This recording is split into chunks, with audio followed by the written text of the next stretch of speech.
Hello, my name is Taylor Morgan, and I'm here to talk to you today about communicating with clients. Communicating with clients is super important. If you don't have good communication, period, it's not good.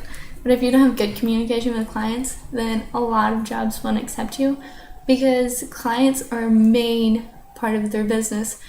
If they don't get clients, then you don't get your paycheck.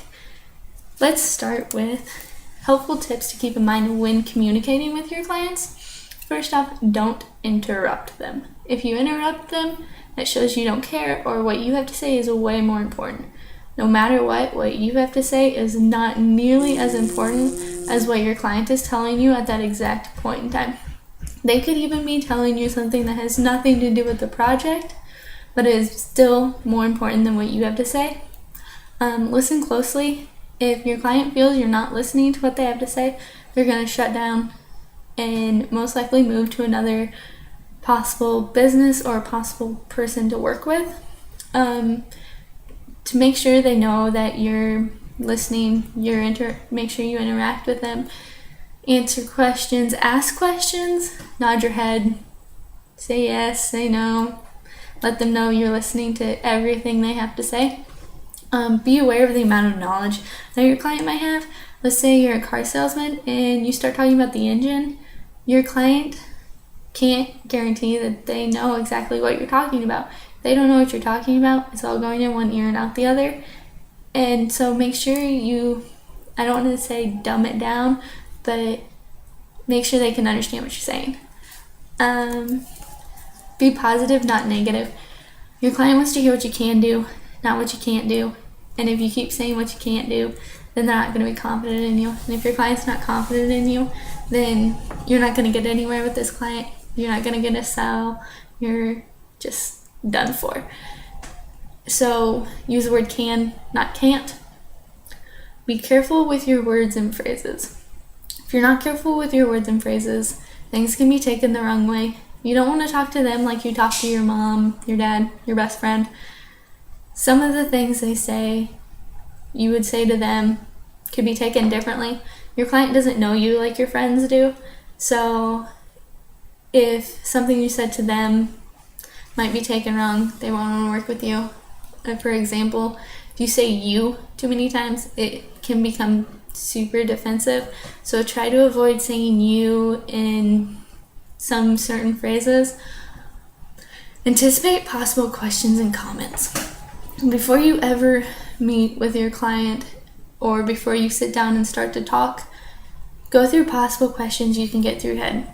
Every possible question, every possible comment. You don't want to have to sit there and wait and think about an answer to a question or how to respond to a comment, because that kind of shows you don't know what's going on. Even if you are new, just go through comments and questions. You want to instill confidence into your client. And if you have to stop and think about what you're going to say, then your client's going to lose confidence in you. Here's 6 ways to keep in touch with your client.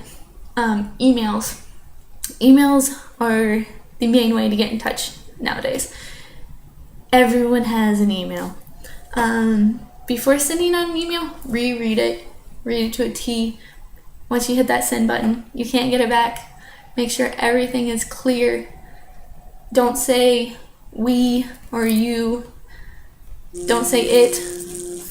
If you say it, they're not going to know what it is. So say the proposal, the project you're working on. Don't say we, say whatever company you are. Voicemail messages is another thing that you can't take back once you set it down. Once you hang up that phone, you can't get it back. And through voicemails, you want to leave your name, your phone number. Speak slowly and clearly. Leave your hours. Say you work from 8 to 5. You don't want them to call at 5:30. You don't want them to call at 7:45 because you're not going to be there.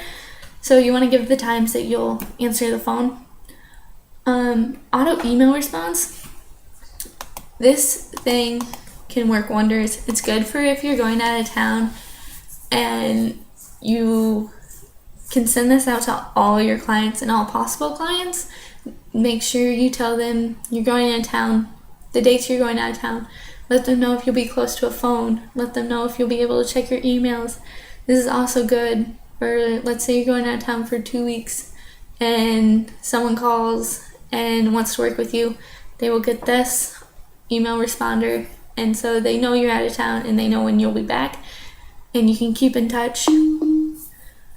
In your proposal or your estimate is super important. This shows what you're responsible of, what your client's responsible of. Let's say you make t-shirts.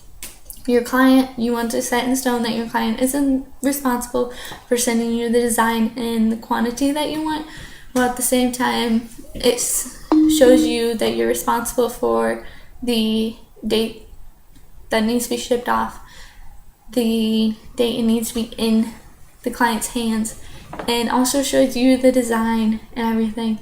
And it sets down the cost that it's going to be, so you can't change the cost on the client, and the client can't say you're charging them too much. So at the very beginning, it's going to be that amount of money, and the estimate and proposal will tell you that. Questions. You want to ask questions if you're not sure about what the client wants or what the client is saying. If the client doesn't feel that you can ask questions, the client is less likely to ask questions. You're not going to be seen as unknowledgeable. It's just showing that you care what the client is saying and that you care about what the client wants. Along with verbal communication, which is extremely important, there's also nonverbal communication. If you have nonverbal communication skills that can also hurt you in the career fields in business. Let's start with posture. Let's say someone is super stiff and rigid, and that just shows you they're uncomfortable with what's going on. While at the same time, if you have someone slumped over in a chair or leaning up against the wall, they're comfortable, but they really don't care what's going on. So you want someone that's relaxed, but not too relaxed. Movements. Let's say if someone moves closer to you, then they're interested in what you're saying. While at the same time, if someone's backing away, crossing their arms, they aren't taking in what you're saying. They don't care what you're saying. So be sure of what movements someone is giving you at that point in time. Facial expressions. Simple things like a smile and a frown can tell you if someone's interested in what's going on or not. And simple things like moving an eyebrow up will tell you the client's excited and interested, while at the same time moving an eyebrow down. They don't care all that much anymore. Eye contact. If you have eye contact with your client, that is excellent. So you know they're engaging in what you're saying.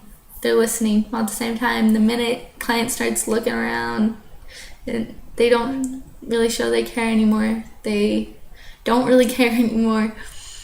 Sound effects. Simple things like coughing. You can tell when a fake cough is a fake cough and a real cough is a real cough. Clearing the throat, things like that. Also, this goes along with sound effects, but it is also part of verbal communication. But the pitch and the speed of your voice, let's say you're high pitched and you're talking fast, you're nervous, but at the same time, if you're just high pitched, then you're excited about what's going on. Slow, lower voice, they lost interest, they really don't care anymore. But if it's just slow, then maybe they're comprehending what you're trying to say to them.